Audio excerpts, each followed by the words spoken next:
Most divers learn to dive with a short hose setup. After about 50 dives, I switched to a long hose setup. Here's some of the reasons why.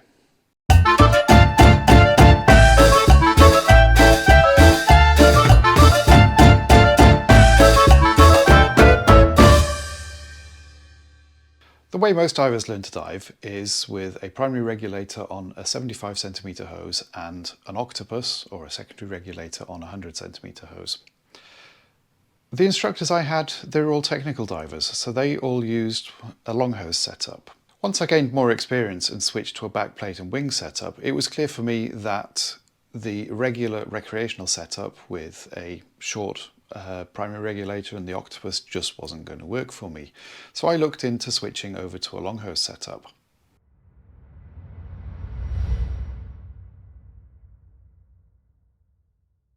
A long hose is simply a 1m50 to 2m10, which is 5 to 7 feet long hose which is attached to the primary regulator.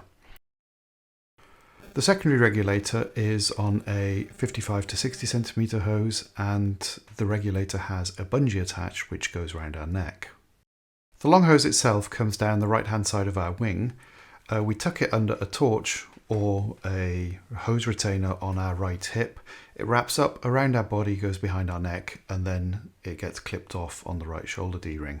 Here we can see the hose being tucked under the torch before being wrapped around the body, and then I clip it off on my right shoulder D-ring. With this hose configuration, where the hose is wrapped around the body, everything becomes very streamlined. This means that there's no entrapment hazards, there's no entanglement hazards. It does bring some challenges with it though. One of the main challenges is the hose management, so learning how to make sure that you set the hose up properly so it can be deployed. But also air sharing is slightly different than the regular way that we all learn in our open water courses. Here we can see Dan offering his primary regulator with a so-called duck and punch manoeuvre to a diver who has signalled that he's out of gas. Once the diver has taken the primary regulator, Dan swaps to his secondary, and then once everyone's settled, we'll then start sorting the hoses out, and then we can end the dive. Another skill that's always good to practice is swapping the primary regulator for the backup regulator.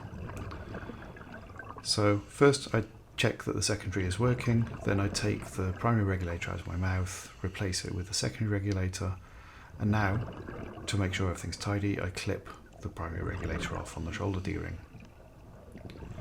When I want to switch back, I signal to my buddy that I'm switching back. I unclip the primary regulator. I also check that it's still working before then taking the secondary regulator out of my mouth and replacing it with the primary. Signal that everything's okay and the exercise is done.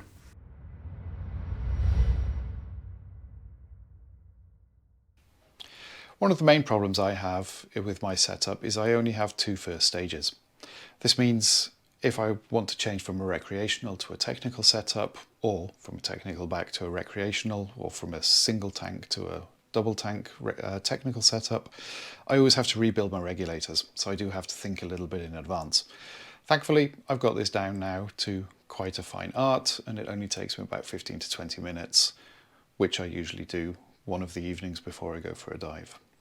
On my setup, when I switched over to a long hose, I ordered a load of MyFlex hoses. MyFlex hoses are fantastic, but they have one big disadvantage: they float. So I actually regret this choice, especially for my main primary regulator, because it means that as soon as I take it off from around my neck and hand it over to somebody, the hose will start floating away. If I'd gone with a regular rubber hose, that wouldn't be happening. So there's something to bear in mind if you are thinking of switching to a long hose setup. Maybe don't go with MyFlex hoses.